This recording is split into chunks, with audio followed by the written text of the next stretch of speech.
Selamat siang pemirsa, saya Irwan Saragi kembali hadir menemani Anda dalam Sumut hari ini siang. Siang ini kami telah merangkum sejumlah informasi terkini di antaranya.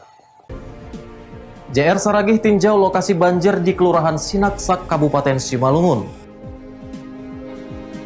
Kecewa pemotongan BLT, masyarakat Mandailing Natal kembali blokade Jalinsum. Kapolda Su kunker ke Polres Karo terkait penerapan new normal. Selain cuplikan berita tadi, kami juga akan menghadirkan beragam informasi lainnya. Pemirsa, kita jelang Sumut hari ini siang selengkapnya.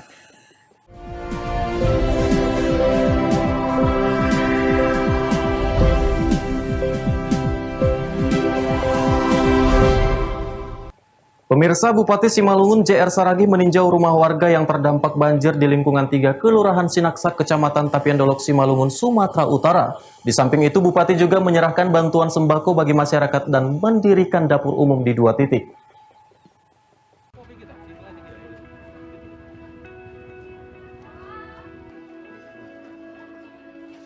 Bupati Simalungun bersama Forum Komunikasi Pimpinan Daerah Kabupaten Simalungun meninjau rumah-rumah warga yang terdampak banjir. Ada 2 titik lokasi banjir yang ditinjau, yang mana di titik pertama ada sebanyak 37 rumah yang terdampak banjir dan di titik kedua ada sebanyak 19 rumah. Sebelumnya cuaca ekstrim yang melanda wilayah Kabupaten Simalungun, Sumatera Utara sejak Rabu malam mengakibatkan puluhan rumah warga di wilayah Kelurahan Sinaksak, Kabupaten Simalungun terendam banjir. Kondisi terparah berada di Jalan Veteran Gang Perjuangan lingkungan 3 Kelurahan Sinaksak. Sebanyak 37 rumah warga dan fasilitas rumah ibadah masih digenangi banjir 1 hingga 2 meter. Saat meninjau banjir, Bupati Simalungun juga memberikan bantuan sembako kepada masyarakat. Bupati juga mengatakan akan mendirikan dapur umum serta pelayanan kesehatan di 2 titik terdampak banjir. Selain itu juga Bupati Simalungun mengatakan sudah berkoordinasi dengan pihak PJKA karena gorong-gorong yang sumbat berada di bawah rel kereta api.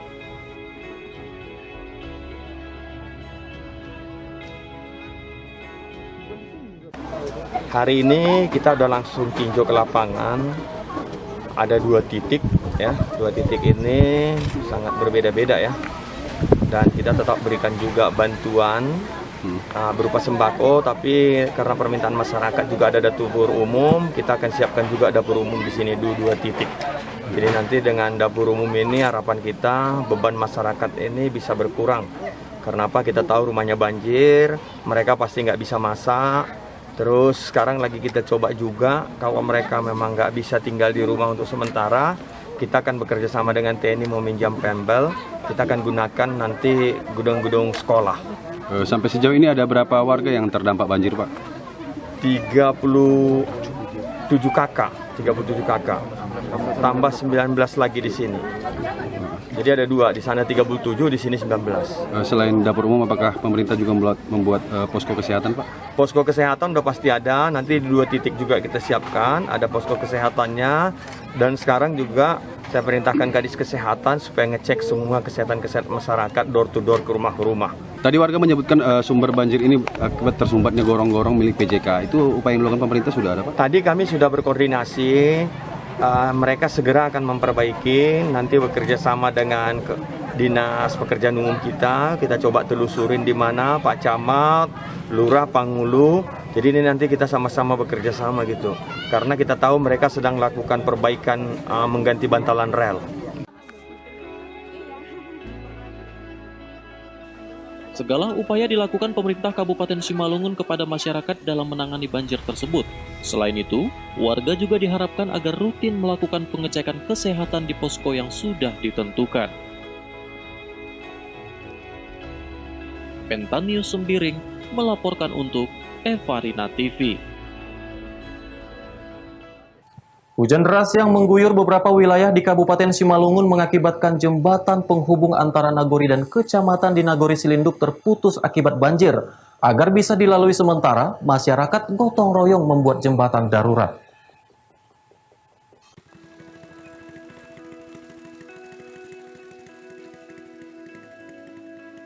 Jembatan penghubung antar Nagori dan 2 kecamatan di Nagori Silinduk, Kecamatan Dolok Batu Nanggar, Kabupaten Simalungun, ambruk hingga terputus akibat diterjang banjir. Terputusnya jembatan terjadi setelah hujan lebat yang mengguyur kawasan tersebut pada Kamis malam 17 Juni 2020. Derasnya arus air sungai meluap membuat jembatan ambruk hingga terputus. Akibatnya aktivitas warga terkendala karena kendaraan roda 2 dan roda 4 tidak bisa lagi melintas. Panghulu Nagori Selinduk Kristono mengatakan, mengantisipasi agar jembatan bisa dilalui sementara, pemerintah Nagori bersama masyarakat gotong royong membuat jembatan darurat, walaupun hanya kendaraan roda 2 saja yang dapat melintas. Karena banjir yang nggak bisa kita apakan lah. Kalau kita bilang banjir ini nggak tahu datangnya, kadang kecil, kadang besar. Baru inilah besar sekali nih, makanya tumbang ini jembatan ini. Ini menghubungkan bisa ke Batebu bisa, Gunung Marigas bisa, ke Sebelawan.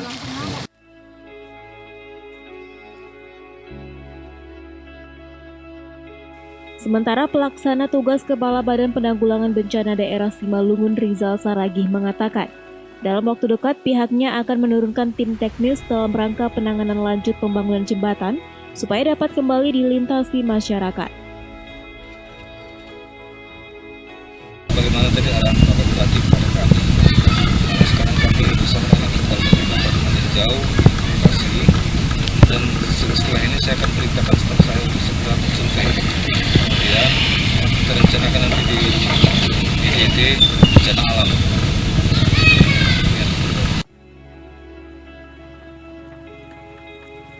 Dosis Sinar Mata melaporkan untuk Eva Rina TV.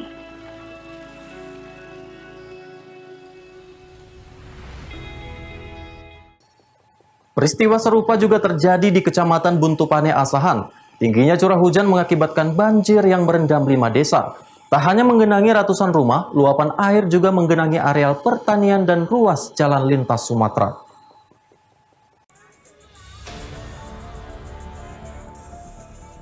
Banjir melanda 5 desa di Kecamatan Buntupane Asahan, Sumatera Utara, mulai berlangsung sejak Kamis dini hari. Genangan banjir akibat tingginya curah hujan dan meluapnya aliran Sungai Silau Asahan. Tak hanya menggenangi ratusan rumah, banjir juga menggenangi areal pertanian dan ruas jalan lintas Sumatera Asahan Simalungun.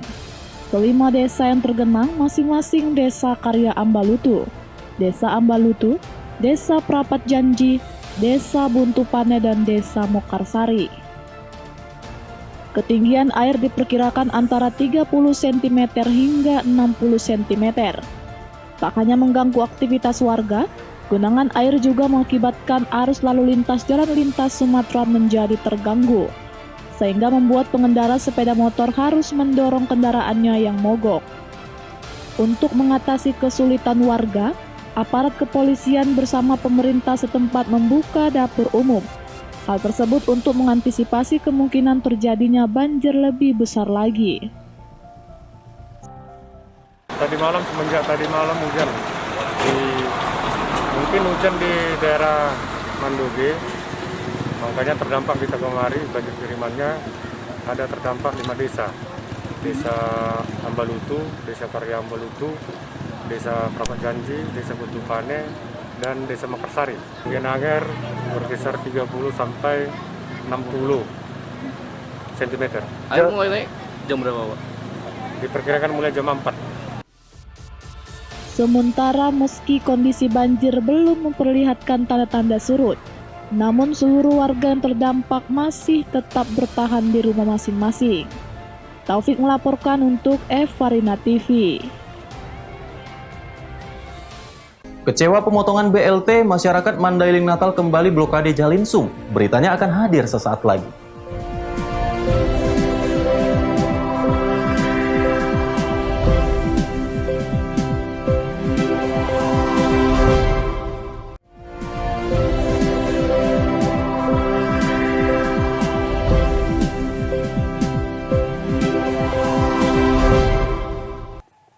Terima kasih Anda masih bersama kami. Badan Meteorologi, Klimatologi, dan Geofisika Wilayah 1 Medan memprediksi hujan deras yang disertai angin kencang masih akan kerap terjadi dalam beberapa hari ke depan di kawasan kota Medan. Untuk itu BMKG mengimbau masyarakat waspada akan terjadinya banjir dan juga pohon tumbang.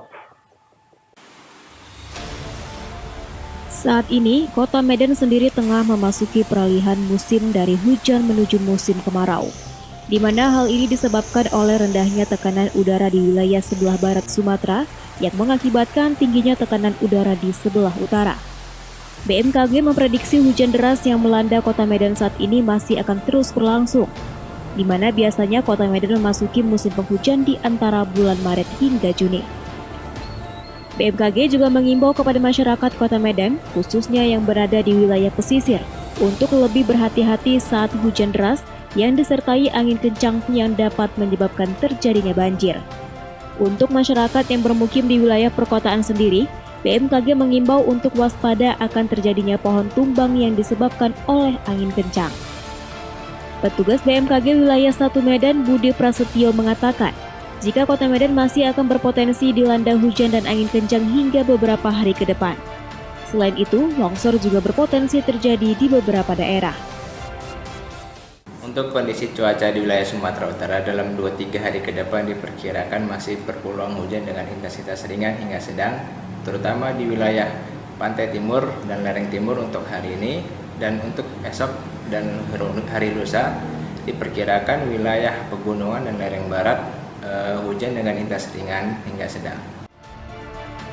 Sementara itu, masyarakat yang tinggal di wilayah pesisir dan bantaran sungai juga diimbau untuk dapat mengenali tanda jika banjir akan terjadi, di mana biasanya sebelum banjir air sungai yang mengalir berwarna keruh. Daniel Bekuwali melaporkan untuk Evarina TV. Selain itu, pemirsa, aksi blokade jalan lintas Sumatera Medan Padang di Mandailing Natal akibat dugaan pemotongan bantuan langsung tunai dari dana desa kembali terjadi. Kini giliran Desa Hutadame, Kecamatan Panyabungan Utara menuntut kepala desa mundur dari jabatannya. Beginilah situasi di Desa Hutadame, Panyabungan Utara ketika ratusan warga desa memblokade jalan lintas Sumatera dengan membakar pos ronda ke tengah jalan. Aksi protes tersebut akibat dugaan adanya pemotongan bantuan langsung tunai dana desa untuk tahap pertama. Dampak dari blokade jalan nasional tersebut mengakibatkan macet total sepanjang kurang lebih 4 km dari dua arah, baik dari Medan menuju Padang, Sumatera Barat maupun sebaliknya. Habis kalau melakukan jangan kita pernah tanggapi kebanyakan. Tapi kalau begini kalau begini kan langsung tuntas datang orang ya. Ini berkewajiban. Harapannya apakah harapannya? Ya harapannya aja langsung ke kepala desa biar aman. Ini kita ke kepala desa kantor camat daripada jadi pakai. Diterima berapa, Kak? 237. Oh, per kakak? Hah? Per kakak? Iya. Kakak ikut penerimanya? Ikut ini satu namanya. Yang ditandatangani berapa, Kak? 600. Yang diterima? 230. Apa alasannya kata orang itu, Kak? Enggak tahu kami, katanya dipotonglah sama untuk biaya posko kopi katanya. Sementara Camat Panyabungan Utara Rido Pahlepi mengatakan, masyarakat bersama pemerintah dan Muspika akan segera melakukan musyawarah lanjutan demi menyelesaikan masalah dan untuk melakukan verifikasi data penerima manfaat BLT dana desa. Besok kita seluruh komponen dan elemen masyarakat ditambah dengan petugas dari Muspika dan juga PKH, pendamping kecamatan, pendamping desa dan lokal desa juga akan hadir. Kita akan meminta data akurat dari semua yang ada dan kita berharap pelaksanaan rapat besok itu bisa berjalan dengan lancar, tidak mendapat kendala karena musyawarah merupakan bagian yang tertinggi untuk menjadi pedoman langkah untuk itu. Informasi yang diperoleh jumlah penerima BLT yang bersumber dari dana desa Hutadame sebanyak 56 kepala keluarga, dan setelah dilakukan musyawarah desa kembali, yang mendapat BLT menjadi 130 kepala keluarga dengan besaran Rp237.000 setiap kepala keluarganya. Namun sayangnya musyawarah tersebut diakui kepala desa tidak melibatkan semua masyarakat desa Hutadame, melainkan perwakilan tokoh masyarakat, tokoh agama, dan lain-lainnya. Hendra Rangkuti melaporkan untuk Evarina TV. Pemirsa, diduga melakukan mutasi secara sepihak yang dilakukan BCA Multifinance. Karyawan melaporkan kejadian tersebut ke Dinas Tenaga Kerja di Kabupaten Asahan, Sumatera Utara.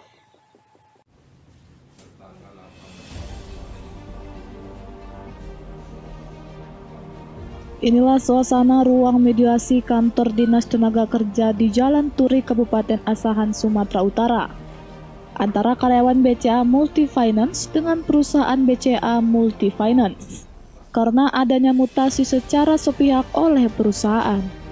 Kehadiran karyawan bersama pimpinan BCA Multifinance memenuhi panggilan Disnaker atas laporan Wira Putra Sibarani karena pihak perusahaan tempatnya bekerja melakukan mutasi sepihak tanpa ada penjelasan apapun juga. Hampir 6 tahun, Wira Putra Sibarani bekerja di BCA Multifinance Kisaran, Kabupaten Asahan, Sumatera Utara. Mutasi karyawan sepihak tanpa diberikan hak-haknya sebagai pegawai perusahaan BCA Multifinance Kisaran, di mana ia dimutasi dari supervisor menjadi kolektor ke daerah Bandung. Mutasi atau demosi yang diberikan perusahaan kepada pegawainya dinilai tidak sesuai prosedur. Diduga ada permainan atau pemaksaan sepihak dari perusahaan kepada karyawan BCA Multifinance Kisaran. Tuntutan kami kepada PT BCA Multifinance, kami tidak terima atas mutasi atau demosi yang diberikan kepada saudara Wirya Sibarani, karena menurut saya tidak sesuai dengan prosedur. Memang mutasi atau demosi itu diberikan perusahaan itu memang hak perusahaan, tapi hak pekerja pun bisa juga menentangnya itu ketika demosi atau mutasi tadi itu tidak sesuai dengan prosedur yang ada gitu. Saya dalam hal ini sikap saya, karena ini hasil sidang mediasi ya, ditangguhkan ya, maka dengan ini mediator akan memanggil kembali ya, panggilan ketiga berdasarkan Undang-Undang Nomor 2 Tahun 2004 ya, di pasal 13 ayat 2, maka mediator mengeluarkan anjuran. Antara karyawan BCA Multifinance bersama perusahaan Multifinance belum ada penyelesaian. Pihak mediator Dinas Tenaga akan segera membuat pemanggilan ketiga. Wanda Pratama melaporkan untuk Evarina TV. Pemirsa, Sumut hari ini akan kembali dengan informasi menarik lainnya. Tetaplah bersama kami.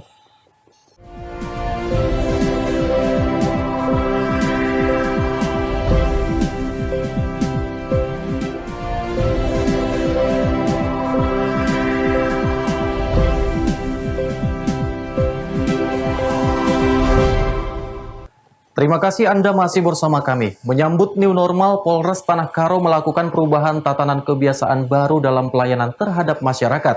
Langkah ini pun mendapat apresiasi dari Kapolda Sumatera Utara yang melakukan kunjungan kerja melihat perubahan yang dilakukan Polres Tanah Karo.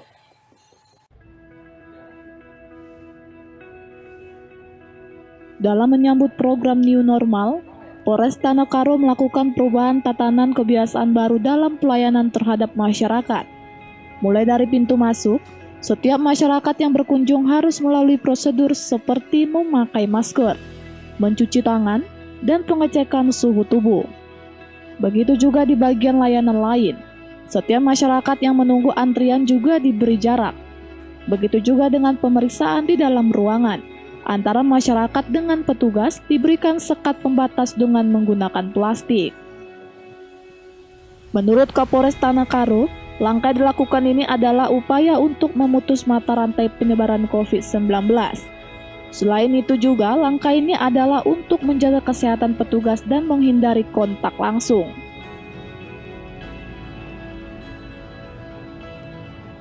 Bahwa dalam menyambut tatanan kehidupan baru ini, atau tatanan kebiasaan baru, karena kita sedang hidup di dalam COVID-19 ini, Polres Tanah Karo sudah siap untuk menjalani itu.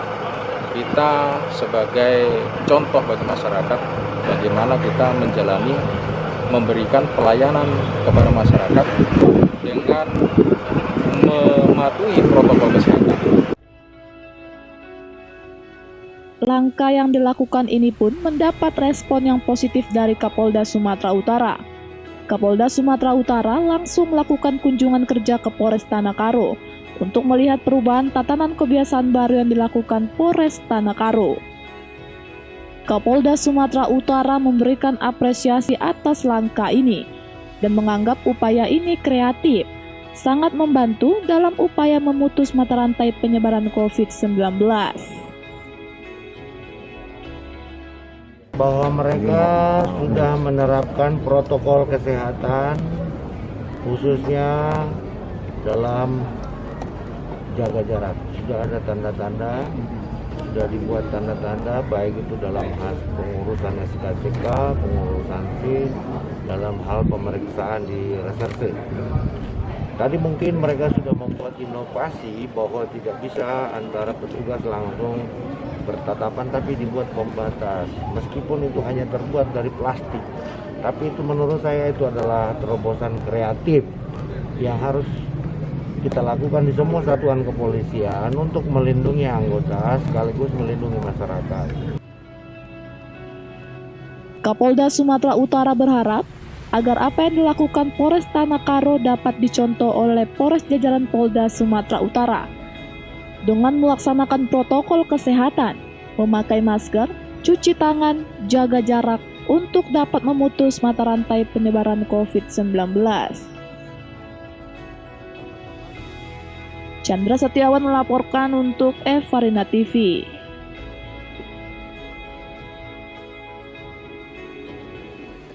Pemirsa, sejumlah orang tua peserta didik baru di Kota Sibolga, Sumatera Utara terpaksa batal mendaftarkan anaknya lantaran tidak memiliki handphone Android untuk proses pendaftaran peserta didik baru secara online.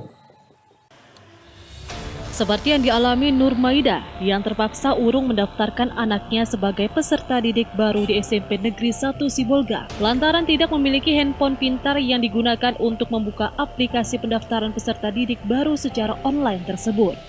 Selain itu, ia sendiri tidak paham akan internet dan penerimaan peserta baru di Kota Sibolga, Sumatera Utara yang dilakukan secara online. Harus kayak gini zamannya sekarang. Harus gimana? Susahkan orang. Gimana? Yang jadi macam mana lah masukkan anak awak, HP nggak ada. Oh, nggak ada HP, Bu? Ada. Mau ke ethernet pun nggak tahu aku. Jadi macam mana? Siapa membantu? Guru nggak bisa membantu. Oh, guru tadi bilang nggak ada membantu. Nggak bisa dibantunya kalau nggak ada HP. Harus ada HP, Bu? Nggak ada. Oh.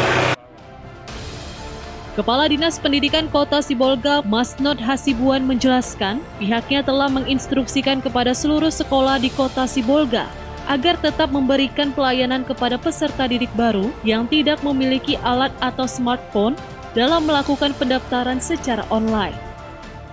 Sudah kita sampaikan supaya dibantu mengakses ke aplikasi ke sekolah tujuan. Si anak ini pun sudah kita beritahu supaya dibantu apakah orang tua yang datang atau anak itu sendiri. Karena memang mungkin nanti kan walaupun punya HP tapi tidak punya paket kan sama saja. Jadi ini memang saya menghimbau ke semua sekolah supaya ini dibantu semuanya. Sementara itu, pihak sekolah SMP Negeri 1 Kota Sibolga pada penerimaan peserta didik baru tahun ini menyediakan 8 ruang kelas. Tidak hanya itu, pada proses penerimaan peserta didik, pihak sekolah tetap menerapkan protokol kesehatan COVID-19. Baharudin Semanulang melaporkan untuk Evarina TV. Pemirsa, informasi tadi sekaligus mengakhiri pertemuan kita dalam Sumut hari ini siang. Saya Irwan Saragih mewakili kerabat kerja yang bertugas pamit undur diri dari hadapan Anda. Terima kasih atas kebersamaannya dan sampai jumpa.